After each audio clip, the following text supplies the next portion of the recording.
Engkaulah segalanya bagi kami Tuhan. Sebab bagimu tidak ada yang mustahil. Ku yakin saat kau berfirman, ku menang saat kau bertindak.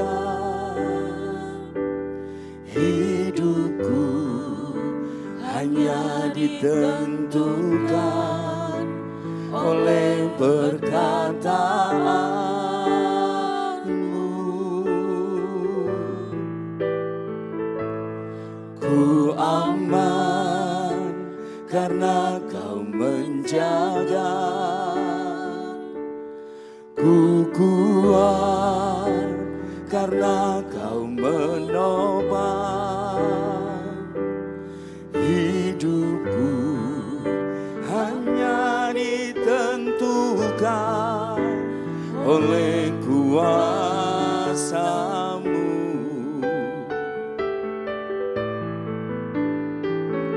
Bagi Tuhan tak ada yang mustahil. Bagi Tuhan tak ada yang tak mungkin. Mujizatnya disediakan bagiku. Ku diangkat dan dipulihkannya.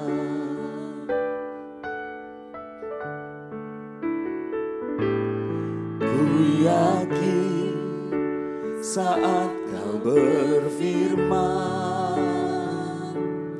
ku menang saat kau bertindak.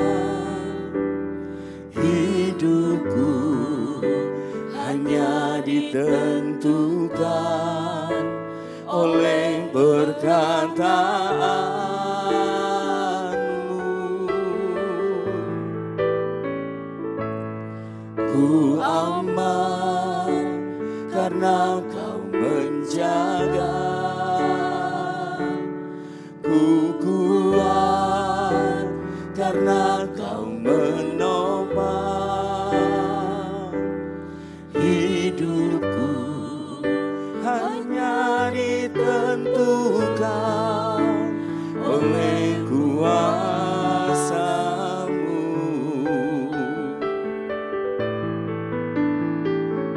Bagi Tuhan tak ada yang mustahil.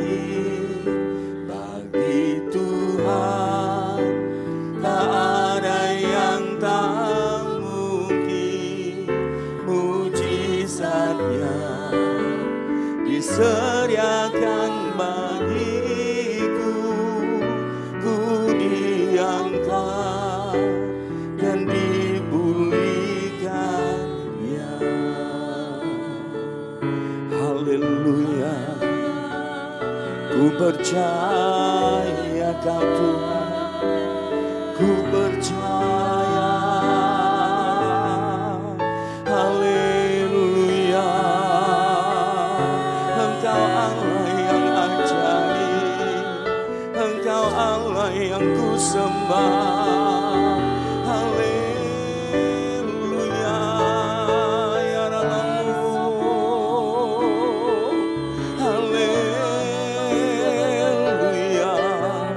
Tiada yang mustahil bagimu. Engkau yang kudus. Haleluya. Ya Rabbmu. Inara. Ya Rabbmu. Haleluya. Haleluya. Syaralama ya ralamu, syaralama ya se.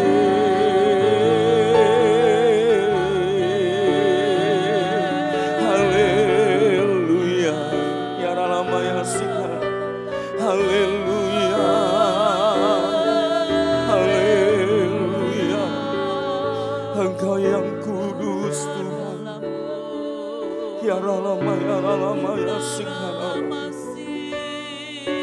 Haleluya.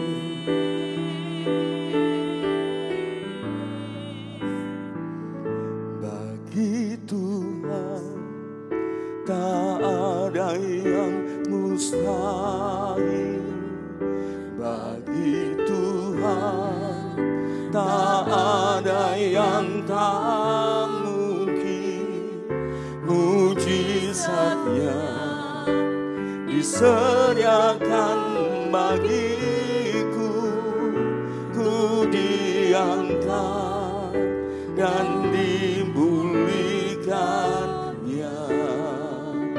Ku diangkat dan dimuliakannya. Ku diangkat dan dimuliakannya.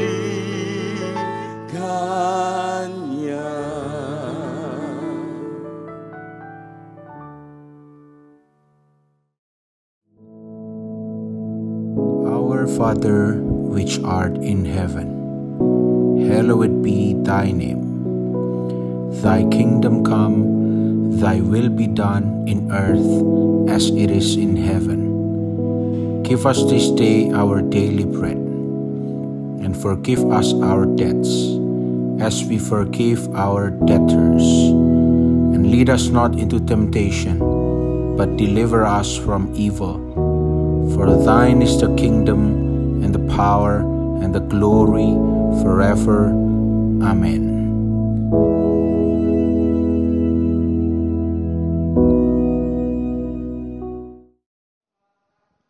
Shalom, selamat pagi Bapak Ibu Saudara yang dikasihi Tuhan.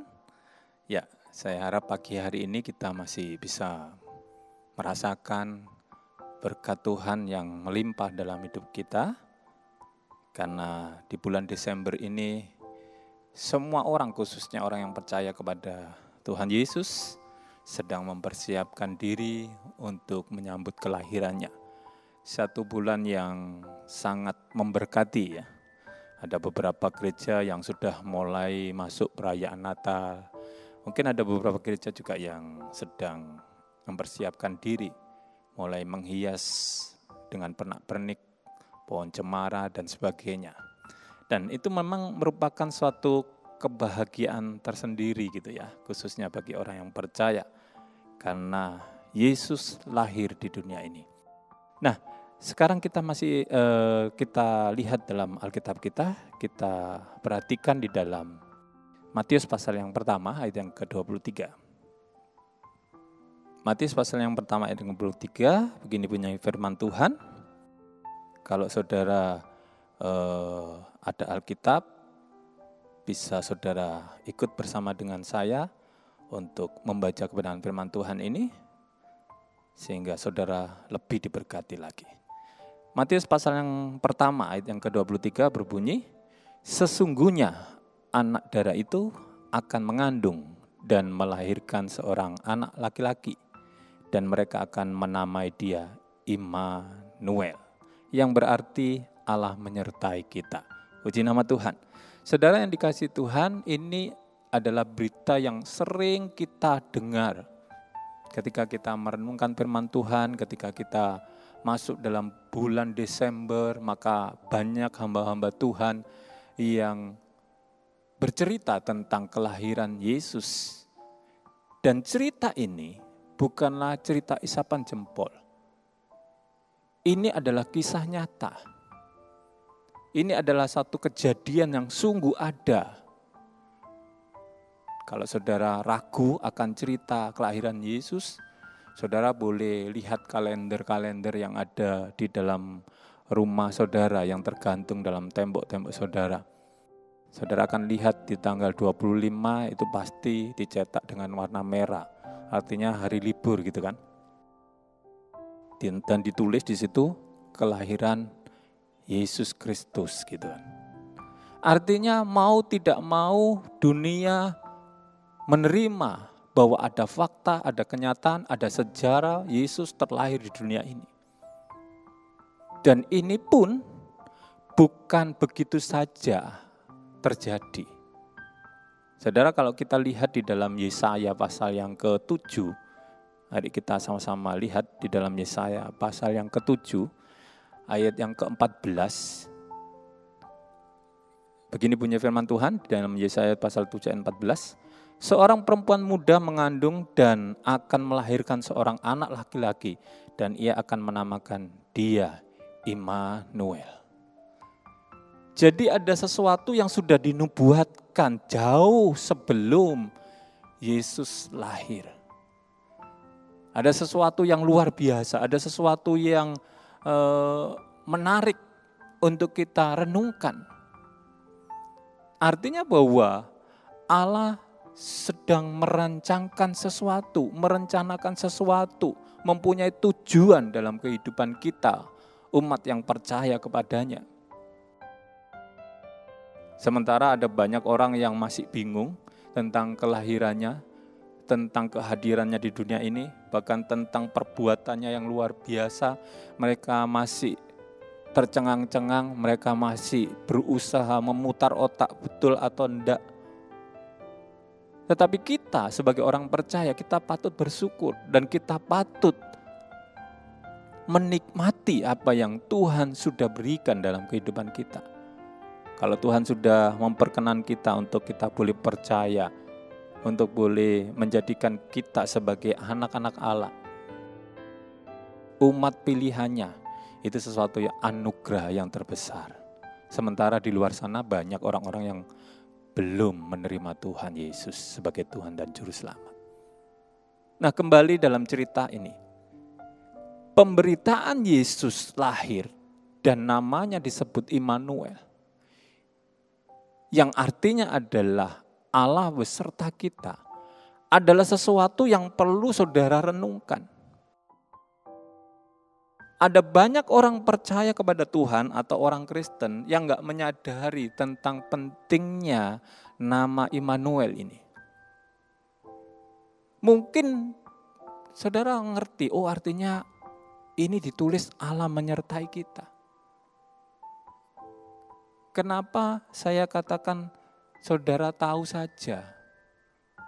Karena ada tulisan di sini, Immanuel, yang berarti Allah menyertai kita.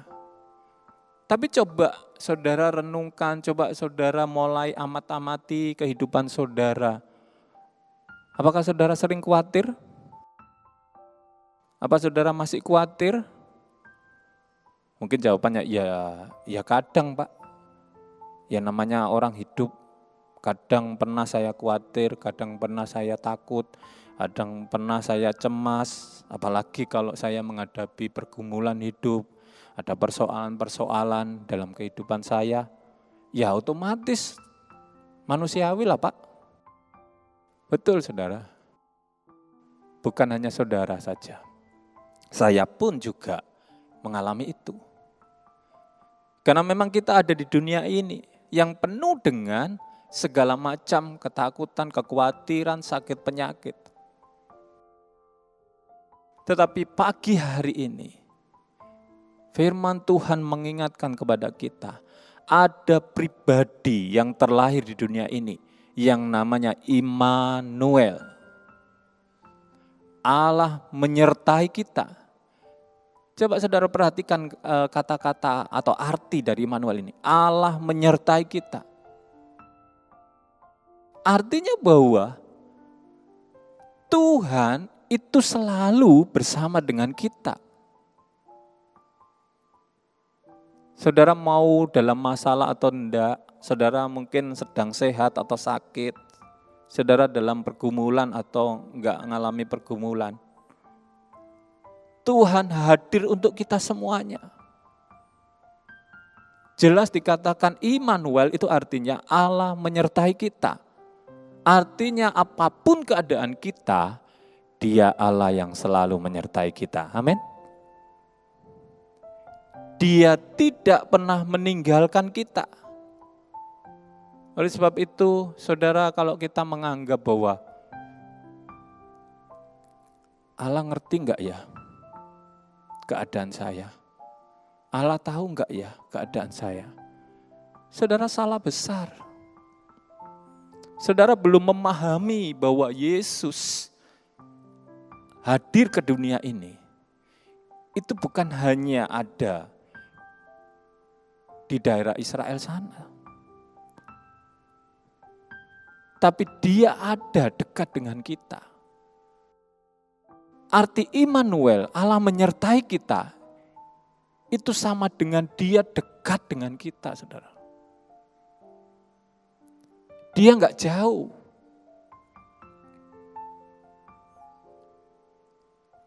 Banyak dari kita enggak menyadari bahwa dia dekat dengan kita.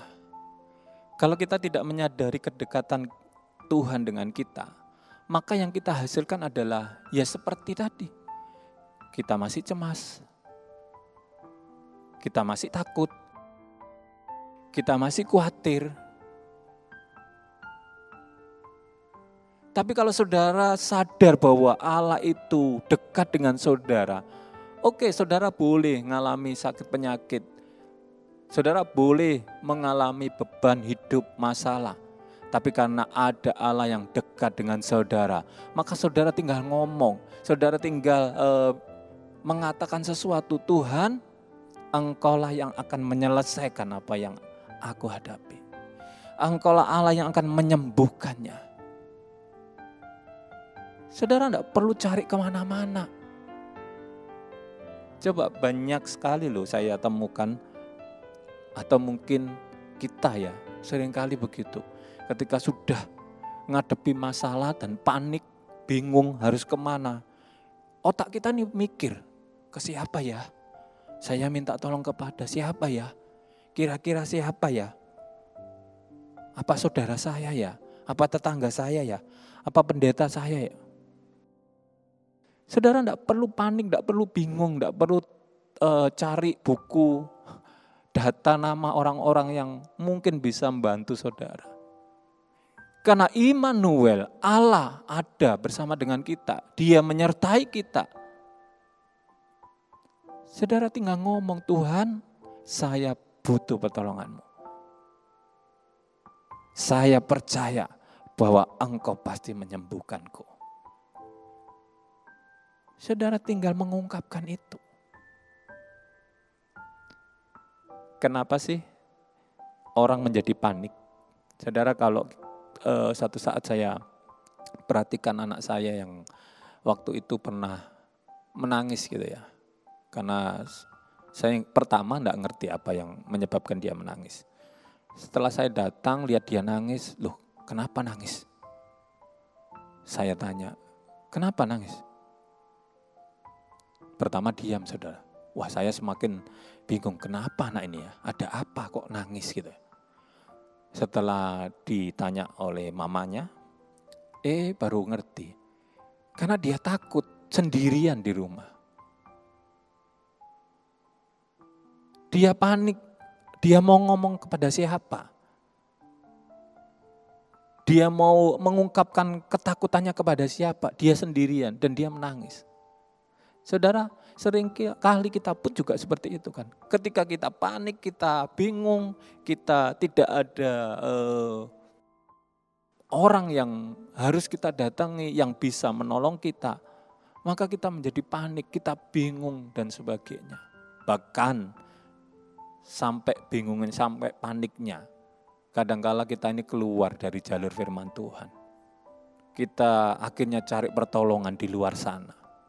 Yang bukan lagi pertolongan yang diberikan Tuhan. Hati-hati saudara. Saudara harus merenungkan ini. Immanuel, Allah menyertai kita. Dia dekat dengan kita. Arti Immanuel, dia dekat dengan kita. Karena arti Immanuel itu Allah menyertai kita, berarti dia enggak jauh-jauh.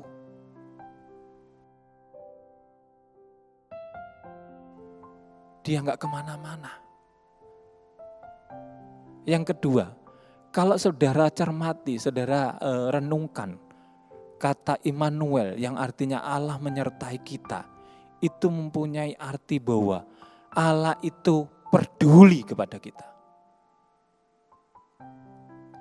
Dia tidak hanya dekat saja, tapi peduli. Saudara, kalau saudara memahami Allah peduli, berarti Allah itu enggak diam. Ada orang dekat sama orang lain, tapi belum tentu dia melakukan sesuatu. Contoh misalnya, kalau suami istri kan biasanya paling dekat ya. Oh, dekat sama suaminya, karena istrinya dekat, hubungannya dekat. Tapi ada kalanya orang yang terdekat itu belum tentu peduli. Bahkan kadang-kadang ada suami atau istri itu sakit hati sama pasangannya. Kenapa? Ya karena butuh pertolongan, butuh pasangannya bisa peduli sama dia, ternyata enggak peduli, ternyata enggak ngerti. Sampai akhirnya pasangannya sakit hati. Tapi beda saudara. Allah kita di dalam Yesus Kristus adalah Allah yang peduli. Jangan saudara pikir bahwa apa yang saudara alami sekarang, dia tidak tahu. Dia sangat tahu. Dia sangat mengerti. Dan dia sangat peduli. Walaupun seringkali pernyataan-pernyataan kita itu menyakitkan hati Tuhan. Kita menganggap bahwa wah Tuhan gak nolong saya, Tuhan lupa sama saya. Bahkan kita memberikan statement yang ya itu mungkin menyedihkan, sangat menyedihkan hati Tuhan. Kita ngomong, wes percuma ke gereja, toh Tuhan gak dengar doaku. Pergumulanku terus menerus tetap ada. Saudara ingat bahwa kata Immanuel, Allah menyertai saudara. Oke, pergumulanmu masih ada, sakit penyakitmu masih ada saat ini. Tapi lihat, Dia menyertai saudara. Saudara tidak sendirian. Kalau saudara menganggap bahwa pergumulanmu saudara tanggung sendiri, saudara akan babak belur. Saudara akan mengalami kesusahan. Tetapi kalau saudara menyadari, oh saya punya beban, pergumulan. Tapi saya enggak sendiri, saya menghadapinya bersama dengan Tuhan. Kalau engkau menghadapinya bersama Tuhan, enggak lama pergumulanmu pasti diselesaikan oleh Tuhan dengan caranya yang ajaib. Amin. Oleh sebab itu percaya. Ketika saudara mempercaya Allah menyertai kita. Allah tidak tinggal diam. Dia siap untuk menolong saudara. Mungkin hari kemarin saudara belum menerima pertolongan. Hari ini saudara siap-siap. Tuhan pasti menolong saudara. Jangan kecil hati. Karena Dia Allah yang Immanuel. Allah yang menyertai engkau. Allah yang selalu dekat dengan kita semuanya. Dan Allah yang akan melakukan pekerjaannya, mujizatnya dalam kehidupan kita. Amin saudara. Puji nama Tuhan. Pagi hari ini biar kita semakin semangat lagi, kita semakin memiliki sukacita. Karena Dia Allah Immanuel yang ada bersama-sama dengan kita. Puji nama Tuhan. Mari kita sama-sama berdoa. Terima kasih Tuhan, terima kasih. Hari ini Tuhan Engkau jadikan buat kami. Ini sesuatu yang luar biasa karena Engkau masih memberikan anugerah yang luar biasa. Dan Engkau hadir Tuhan untuk membuktikan, untuk menunjukkan bahwa Engkau peduli kepada kami semuanya. Engkau masih menolong kami, Engkau masih memberikan mujizat kepada kami. Sehingga nama Tuhan boleh dipermuliakan atas kehidupan kami. Terima kasih Tuhan, di dalam nama Tuhan Yesus kami mengucap syukur. Haleluya, amin. Selamat pagi, Tuhan Yesus memberkati kita semuanya.